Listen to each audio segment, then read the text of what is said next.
Cultura informa. Opinião. Ele está chegando com a opinião e os comentários, o professor universitário, presidente de partido, Rafier Delon. Nosso querido amigo Rafier, boa tarde para você, bem-vindo. Boa tarde, Dido, André, ouvinte da Rádio Cultura, que bom estar com vocês mais uma vez. Boa tarde, Rafier, seja bem-vindo, satisfação. Vamos aos comentários? Vamos lá, André. Esse final de semana nós observamos que a CNT, que é uma entidade respeitada a nível nacional, né, a Confederação Nacional de Transportes, né, trouxe para os brasileiros uma pesquisa, né, que foi registrada no TSE sob o protocolo, melhor dizendo, 09751/2022, onde traz aquilo que eu já comentei semana retrasada sobre outro instituto de pesquisa eleitoral. Recapitulando mais uma vez, a pesquisa, ela funciona de que forma, Didi André? Como uma fotografia do momento. É muito bom frisar isso, porque algumas pessoas dizem, mas rapaz, será que essa pesquisa está correta? Será que ela é direcionada? Bom, o que está em jogo não é isso. O que está em jogo é que é uma instituição séria, a nível federal, a nível nacional, e que todo o período pré-eleitoral e eleitoral, eles trazem para a gente ter uma noção de como é que está o sentimento do brasileiro em relação à eleição presidencial. Em linhas gerais, a gente vale salientar que essa pesquisa ela não traz nenhuma mudança radical daquilo que a gente já vem observando em outras pesquisas, em outros institutos. A liderança do ex-presidente Lula do PT, mas aí a gente chama uma observação importante, que é um crescimento do Jair Bolsonaro, que é o atual presidente da República, pelo PL. E, em consequência disso também, uma leve queda do ex-juiz Sérgio Moro, que hoje está afiliado ao Podemos. Então, em linhas gerais, como é que a gente pode fazer a leitura dessa pesquisa, Didi André? Lula liderando com 42%, Bolsonaro com 28%, Ciro com 6% e Moro também, né, ali patinando nos 6,5%, o Dória do PSDB com 1,8%, o André Janones, que é um deputado federal atuante, ligado ao campo ideológico da direita, com 1,5%, e aí depois você vem os candidatos que têm uma expressão partidária considerável, mas não tem a popularidade de ser transcrita numa pesquisa eleitoral. A Simone Tebet, que é senadora pelo MDB, com 0,6%, o Felipe Dávila com 0,3%, que é do Partido Novo, e o Rodrigo Pacheco, presidente do Senado, com 0,3%. Então, aos poucos, a gente vai observando que o processo presidencial vai afunilando, e nesse contexto a gente sabe que não vai ter espaço para muita gente. Pelo menos é o que as pesquisas, e não essa pesquisa apenas, mostra, levando em conta aquilo que a gente já vem discutindo há muito tempo também, que é a questão da polarização. E a gente pode ter como leitura aí a leve queda do ex-juiz Sérgio Moro, levando em conta também que esse percentual de possíveis eleitores não acreditam na força de uma possível terceira via, pelo menos para esse pleito. Então, mais uma vez, corrobora e fortifica aquela tese que a gente já vem acompanhando nos detalhes em relação à situação presidencial, que é uma eleição polarizada e que com uma dificuldade considerável em relação a surgir um terceiro nome que venha quebrar essa polarização. No aspecto federal ainda também, Didi André, outra dinâmica que a gente precisa estar atento, não só apenas até o final do período de transição de partidos, mas também de filiação partidária, que vinga 2 de abril, né? Mas a gente não conta 2 de abril porque 2 de abril é um sábado, não é um dia útil. Dia 1º de abril é sexta-feira, né? Popularmente conhecido como dia da mentira, então nenhum político, nenhum pré-candidato vai querer fazer uma movimentação no dia da mentira. Então vamos colocar o prazo aí, dia 31 de março, que é a quinta-feira, obviamente, a última quinta-feira do próximo mês. Nesse sentido das federações, a gente observa que, pelo menos até então, um contexto apenas evoluiu, que foi o do PSDB com o do Cidadania.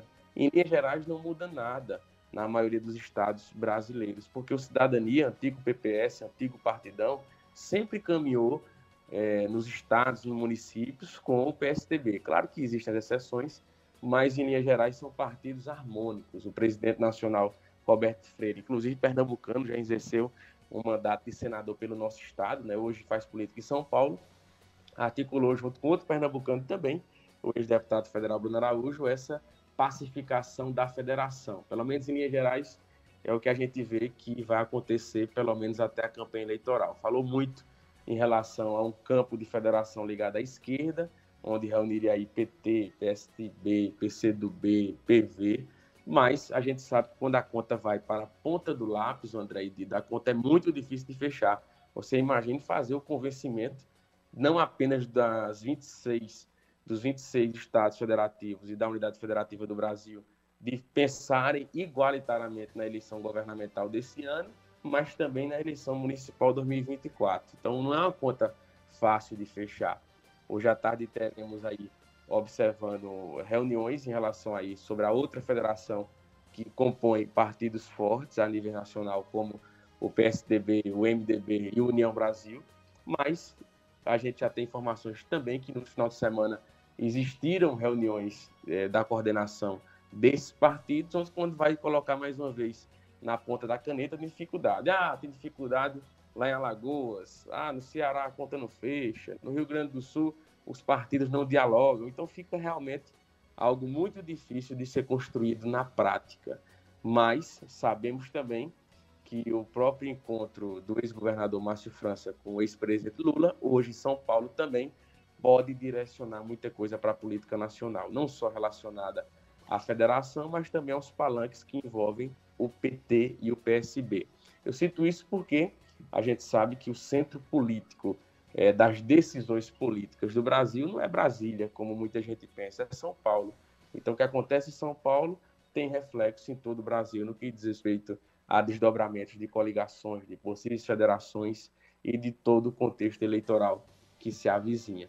Ainda nesse aspecto, puxando do contexto federal para o estadual, a semana começou animada, né, Didi André, com a confirmação daquilo que a gente já vinha comentando também, que foi o pré-lançamento do deputado federal Danilo Cabral como candidato à Frente Popular ao governo do Estado. E ficou muito claro qual vai ser a tônica, qual vai ser a pegada, qual vai ser a dinâmica do discurso, que é colar o deputado federal com o ex-presidente Lula, levando em conta que ele tem uma parcela significante dos eleitores de Pernambuco. Hoje o ex-presidente é o principal eleitor de Pernambuco, se assim podemos dizer.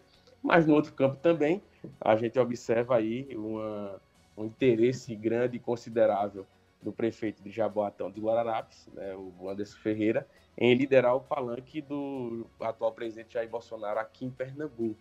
É tanto que, se vocês fizerem uma observação, aquele movimento Levanta Pernambuco perdeu oxigênio nos últimos dias, nas últimas semanas, levando em conta esse afastamento do PSDB de Pernambuco também com o PL aqui em nosso estado. Então, aos poucos, devagarzinho, a gente vai vendo que a política de Pernambuco vai ganhando as suas proporções devidas a partir dos desdobramentos que a gente vinha observando, mas sem esquecer também que existe esse prazo legal, como falei no início da minha fala de hoje. Nesse prazo e no comparativo do campo da oposição, a gente já observa que o atual prefeito de Petrolina já vem se articulando para dia 30 fazer um grande evento em sua cidade, na capital do Sertão, junto com a imprensa, junto com lideranças políticas partidárias, para encerrar o ciclo de como chefe do Poder Executivo da Prefeitura de Petrolina.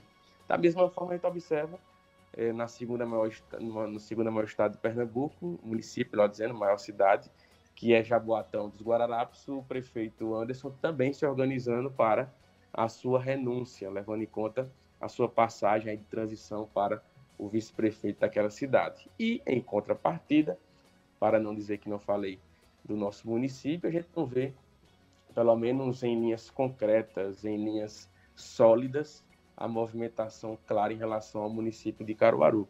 A gente sabe que, mesmo sendo uma transição, uma possível transição de uma prefeita para um vice, é necessário, sim, todo o desenrolar administrativo, todo o desenrolar burocrático, todo o direcionamento de formação de nova equipe, ou permanência de equipe, e que, pelo menos até então, que a gente observa na prática, é uma dificuldade enorme de formação de chapa proporcional do PSDB, junto com Cidadania, levando em conta, como falei anteriormente, não modifica o quadro em Pernambuco, porque o atual líder do Cidadania em Pernambuco já estava no palanque do PSDB, que é o deputado federal Daniel Coelho, e nesse contexto a gente vê que poucas coisas mudam, pelo menos até então, no palanque pré-governamental do PSDB em Pernambuco. Pode ser que ao decorrer das semanas, passado aí o carnaval, a gente tenha uma verdadeira fake news, que é a pré-candidatura atual do governo do estado pelo PSDB em Pernambuco. Vamos aguardar o que vai acontecer na próxima semana, para a gente ter uma noção mais clara de como isso vai acontecer. Por enquanto que Miguel se articula em Petrolina ao redor do estado, Anderson também se organiza não só na região metropolitana, mas também em todos os outros pontos que ele consegue chegar junto com seu irmão, que é deputado federal.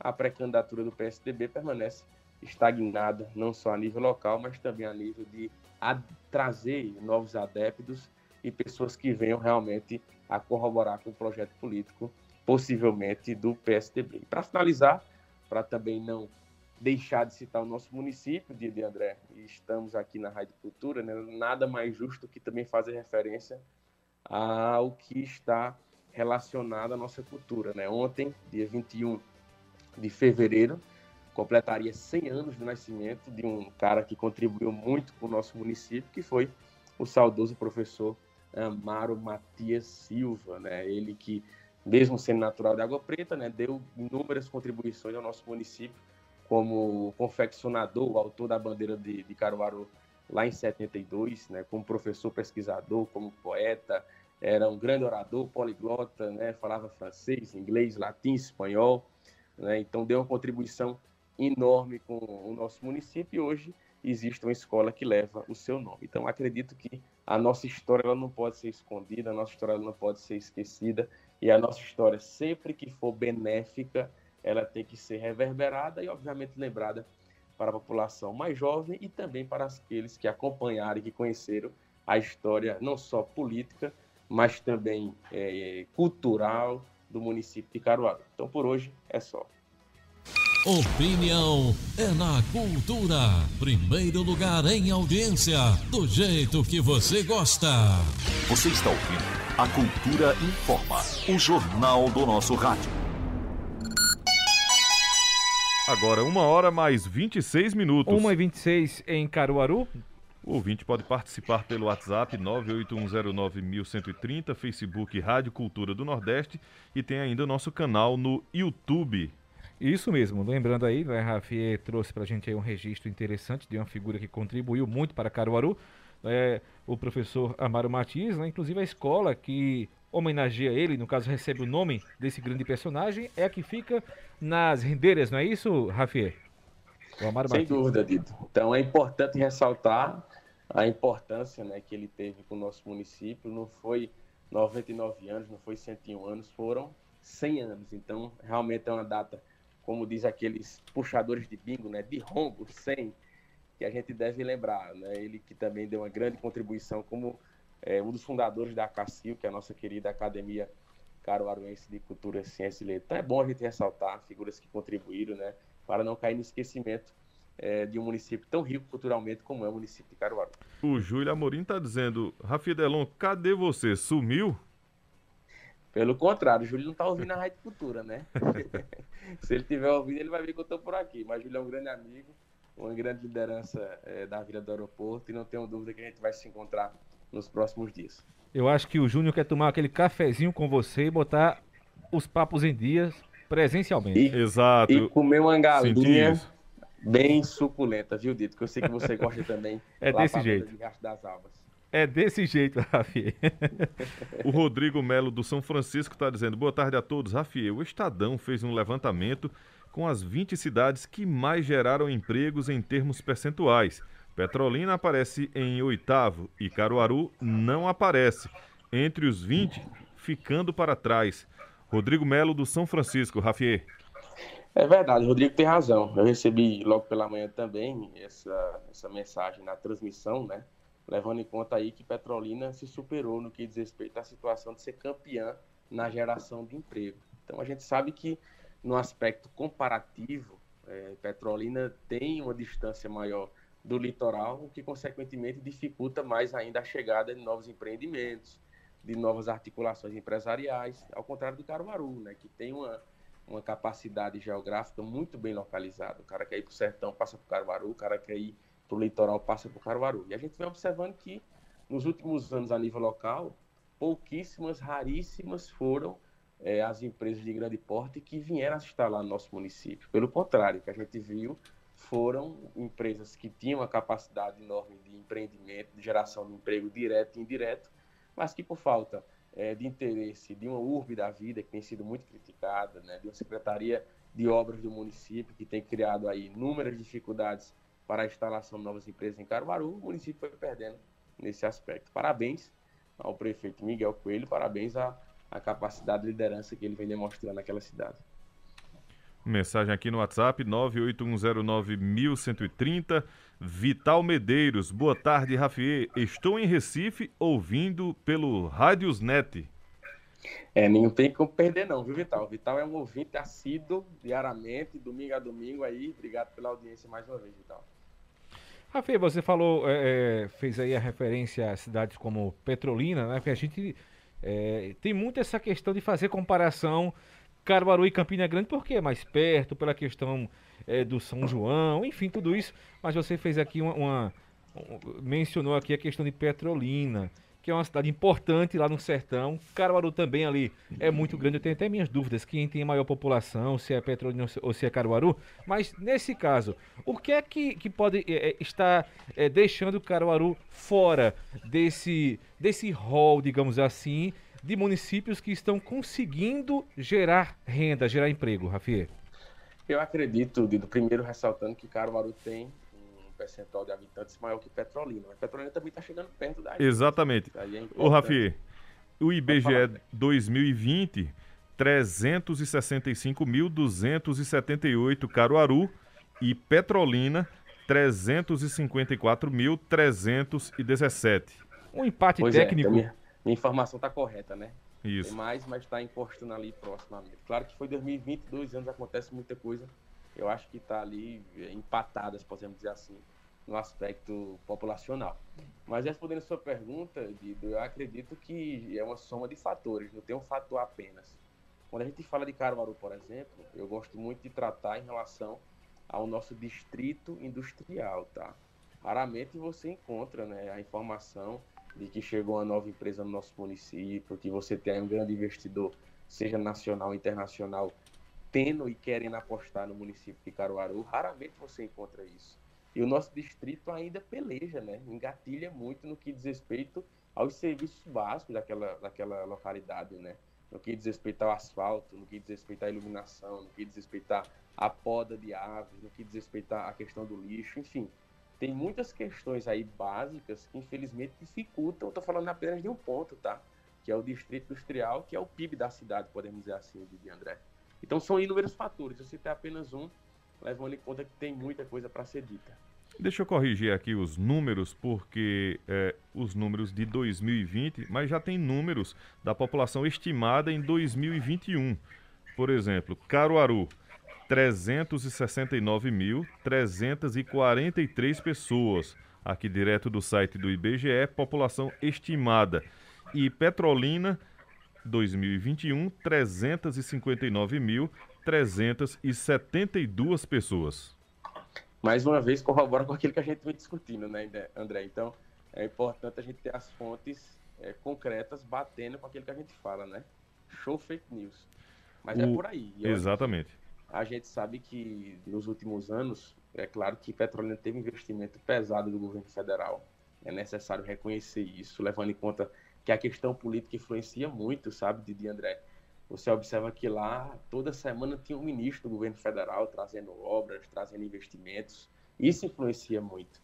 Por isso que eu reitero mais uma vez, a questão política influencia muito no desenvolvimento de uma cidade e um município. Você imagine, se nós tivéssemos os 4 deputados estaduais de Caruaru lutando pelo município junto com a chefe do Poder Executivo, as coisas iam tomar proporções diferentes. Só que agora, cada um fica ali, querendo fazer seu trabalho e fica isolado. Agora, lembrando que, principalmente nesse segundo mandato, a prefeita Raquel Lira foi muito a Brasília, né? Na Caixa, em vários ministérios, inclusive alguns ministros vieram a Caruaru, principalmente o Gilson Machado Neto, 30 milhões de reais para portais, acesso ao aeroporto, enfim, alguns recursos para Caruaru também, né? Agora em menos proporção, né, Rafi?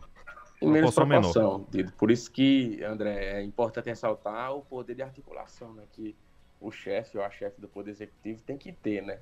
Aqui em Caruaru, se você observar, os investimentos em suas maiores proporções foram realizados ou estão sendo realizados através de empréstimos, ou seja, onerando o município praticamente uma década, 2 décadas, tá? Em Petrolina, em linhas majoritárias, é dinheiro ao vivo, né? Dinheiro a cores do governo federal, que vai ser ali injetado, que não vai ser necessário o Poder Executivo Municipal se endividar, né? Porque a prefeitura funciona como a casa da gente, tá? A gente tem ali uma renda de um salário mínimo, eu não posso pegar um empréstimo maior do que eu posso pagar mensalmente. Não é isso, Didi André? Então, gestão pública tem que ser assim. Agora, é muito bom também pegar empréstimo para deixar para os outros pagar, né? Eu chego aqui e digo, Didi André, eu estou precisando de 5 mil reais emprestados, mas fica tranquilo, quem vai pagar vai ser o meu filho ou os meus netos, tá? Que nem vivos estão ainda. Então, é muito cômodo para o chefe do Poder Executivo fazer uma situação dessa. Petrolina teve a prerrogativa, André, de ter um líder do governo no Senado, né, que trouxe muita coisa para lá. A mensagem aqui do Divanilson Galindo, boa tarde. Pelos fatores que Rafier falou, quem está precisando de um Levanta Pernambuco é Caruaru? Divanilson é um grande pensador, tá? A gente tem conversado muito, o Divanilson é um cara que eu acredito que pode contribuir muito, pensa muito a cidade, e eu acredito que essa alusão dele, esse paralelo a ele, né, que inclusive foi comentado na Câmara de Vereadores, eu acho que é o correto. Eu acho que antes da gente pensar em Levanta Pernambuco, a gente tem que pensar em Levanta Caruaru, né? Eu acho que é uma falta de discurso muito grande você chegar, por exemplo, numa cidade aqui próximo a Caruaru, que é São Bento, e você criticar a nível estadual exatamente o que você não faz a nível local. Então, não precisa de muita coisa não para entender isso não, viu, Didi André? Você chega em outro município, defende uma coisa que no seu município você não consegue resolver. Então, acho que Divanilson, a linha de raciocínio dele está correta, assim. Mandar um abraço para o ouvinte que está aqui acompanhando a gente pelo nosso canal no YouTube. Tá longe, mas aqui longe ao mesmo tempo perto, porque a internet traz essa possibilidade. Aproxima. Manuel Ferreira Guinho está acompanhando a gente, olha só, em Diadema. É filho de Caruaru, mas está acompanhando a gente lá, Diadema, São Paulo. Quem bebe da fonte nunca esquece. Exatamente. Né? É Caruaru, você pode estar no Iapoque, no Chuí, que não vai esquecer, sem dúvida alguma, de Caruaru. Boa tarde aqui para Jorge do Agreste e Pau Santo. Professor, um abraço para o meu amigo Bruno e Roberta. Tem também aqui a mensagem do Arnaldo Silva, do Vassoural. E também aqui o Vila Nova. Vila Nova mandou uma foto aqui. A foto é do professor Amaro Matias, 1988. Eu vou repassar essa foto para Rafier. O Vila Nova. Aí, que coisa boa. Eu gosto porque é aquilo que eu falei. Se a gente não valorizar o que é nosso, Didi André, quem irá valorizar? A gente tem que torcer pelo Central, pelo Caruaru City, falar de Álvaro Lins, da história da radiocultura, da história da radiofonia em Caruaru. A gente tem que defender o que é nosso, né? Então, isso são nossos valores, é a nossa raiz. É importante ressaltar isso. Mas tem uma mensagem aqui do Júnior também, dizendo assim, Rafier, comente que a requalificação da PS 145 foi feita porque vai ter a Paixão de Cristo, não foi pedido de nenhum deputado. Aí, ó. O Júnior está aqui comentando para mim que tanto que a gente vem comentando da PE 145, né, Didi André? Ali, Cachoeira Seca, Itaúna, Riacho Doce, Brejo, né? E todo mundo aqui comentando aqui que foi um pedido do grupo da Paixão de Cristo. Não deixa de ser bom, né, para a população, para a comunidade. Agora, e quando passa também o espetáculo, que me parece que será agora início de abril, se não me falha a memória, a requalificação do espaço continue, né, Didi André? Não é só pela questão da paixão, é porque tem gente ali que sobrevive diariamente naquela estrada. O pessoal lá de Taquaritinga do Norte Vertente está cobrando a PS 130. PS 130 que tá difícil a situação. Pois é outra tábua de pirulito, viu? Exatamente. É outra tábua de pirulito. De vez em quando tem uma operação tapa-buraco, mas não resolve. É verdade. Mas é remendo, né, André? Exato. Remendo e assim... É aquilo que eu venho comentando também no Instagram, nas redes sociais. Período de eleição é bom demais, né? Tudo acontece. Você imagina se todo ano fosse ano de eleição. As coisas iam acontecer, não ia ter problema. Porque, veja, estamos agora no período pré-eleitoral. Então, vamos fazer um remendozinho ali para enganar André, para enganar Dido, conseguir os votos, depois a gente some. Daqui a 3 anos a gente aparece de novo. Então, acho que esse formato as pessoas precisam cada vez mais se atentarem para isso, sabe, Didi André? A política mudou e as pessoas precisam ter uma visão diferenciada disso. Pois é, aqui, já que a gente falou aqui sobre um patrimônio, uma figura que colaborou muito para Caruaru, o professor Amaro Matias, a gente lamenta aqui a partida de Dona Zefinha Parteira, que morreu aos 81 anos, patrimônio vivo de Caruaru, não é? Então a gente aqui ainda, não é, tem que dizer aqui que estamos aqui solidários à família e perdemos, como o próprio nome já diz aqui, um patrimônio, Rafael. Não tenha dúvida, Dona Zefinha que era ali da comunidade de Itaúna, não é isso? Zona rural também, a gente está falando tudo da mesma região ali.